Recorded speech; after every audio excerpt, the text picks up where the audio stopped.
Le cinéma français est grand. En effet, il ne faut pas y voir seulement les comédies populaires avec La Vie ou autres qui sortent en salle, et plusieurs auteurs ont tenté de le marquer. Que ce soit Alexandre Aja, avec son Haute Tension, obligé de partir aux USA par manque de financement, Gaspard Noé, qui, qu'on l'aime ou non, ce n'est pas mon cas par exemple, j'ai du mal avec son cinéma. Mais il propose un cinéma de genre violent, qui montre la cruauté humaine dans son ensemble, comme pour Irréversible ou Climax. Cette violence, on la retrouve en partie dans le cinéma de Julia Ducournau, qui, à la manière de David Cronenberg, montre les possibilités sanglantes du corps humain, avec le cannibalisme de Grave ou le personnage à la colonne métallique de Titane, que j'ai pas vu. Mais le cinéma français peut trouver un côté plus humain, comme chez Grand Corps Malade et Mehdi Idir, qui retrace au travers de Passion ou La vie scolaire, la reconstruction post-accident et les conditions de vie des élèves banlieusards, ou bien encore chez Toledano et Nakache, avec Intouchable ou Hors Norme, ainsi qu'une vision montrant la perversité humaine, comme dans le Grâce à Dieu de François Ozon. Conditions qu'on retrouve dans le cinéma de Lajli, avec Les Misérables, ou Bâtiment 5, ou encore chez Mathieu Kassovitz dans La haine. On retrouve aussi un gros côté thriller, avec Les rivières pourpres de Kassovitz, ou encore Le chant du loup, La nuit du 12, Léon, Le nom de la rose, ainsi qu'Anatomie d'une chute l'année dernière.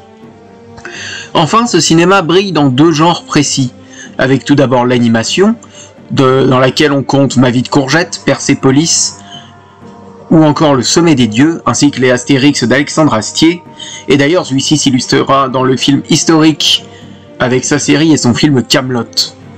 Et en parlant de films historiques, c'est un genre qui fonctionne pas mal en France, notamment s'il est adapté de romans, même s'il peut s'en passer, comme L'Empereur de Paris de Jean-François Richet.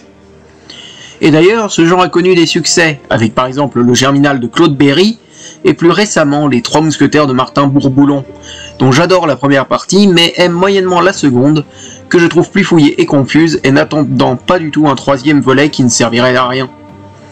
Et c'est dans cette vibe qu'est produit notre film du jour, intitulé Le Comte de Monte Cristo, adapté du livre de Alexandre Dumas, réalisé par Alexandre de la Patelière et Mathieu Delaporte, duo derrière Le Prénom ou encore Le meilleur reste à venir, avec au casting Pierre Ninet, acteur que j'aime en coussi-coussa, pouvant avoir de très bons rôles comme dans Boîte Noire ou Sauver ou Périr, mais aussi des plus oubliables comme dans L'Amant ou Goliath. Il est accompagné de Bastien Bouillon, Anaïs de Moustier, Anna Maria Bartolomei, ou encore Laurent Lafitte pour ne citer que. L'histoire est celle d'Edmond Dantès, qui est arrêté le jour de son mariage et incarcéré durant plus d'une décennie, et après son évasion, cherchera à se venger de ceux qui l'ont trahi. Ce film est vraiment très bon. En effet, par rapport aux Trois Mousquetaires, ce film est plus concis, se perd moins aux intrigues inutiles, et brille par sa reconstitution historique.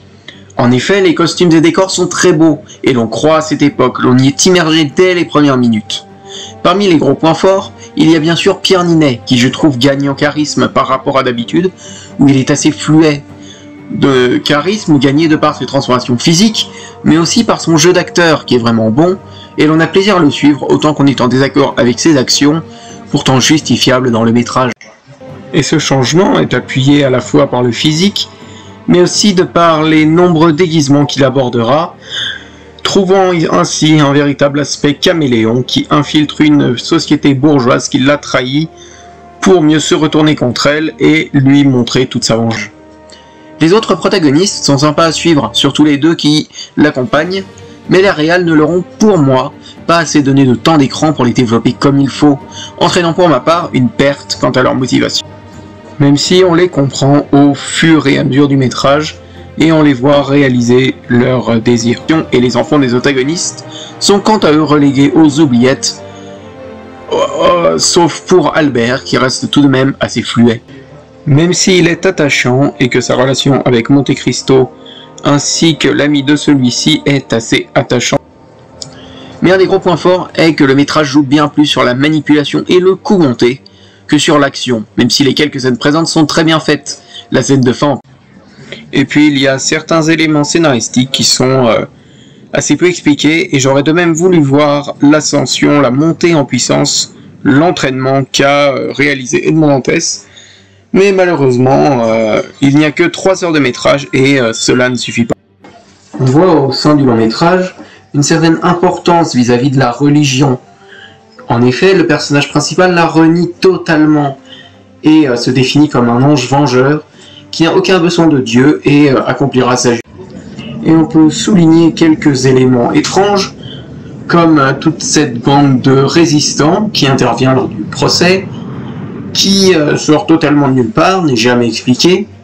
Il y a aussi l'incohérence quant au fait que la femme d'Edmond Dantès, en tout cas l'ex-femme d'Edmond Dantès, ne le reconnaisse pas au moment du film alors qu'il n'a pas tant changé que ça.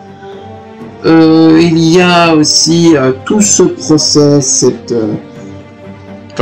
déjà l'homme qui se dénonce qui n'est pas du tout arrêté, j'ai trouvé ça extrêmement bizarre.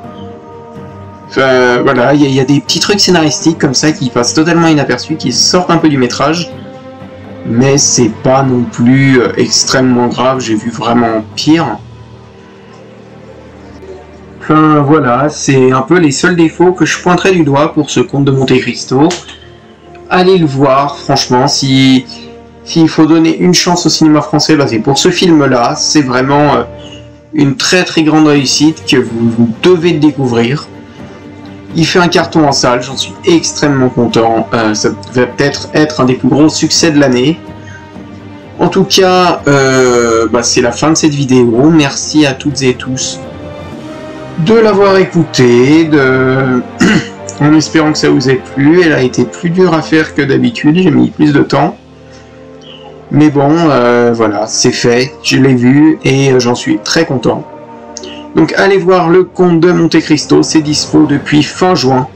Alors n'attendez pas, foncez et on se retrouve pour de prochaines aventures. Bonne journée.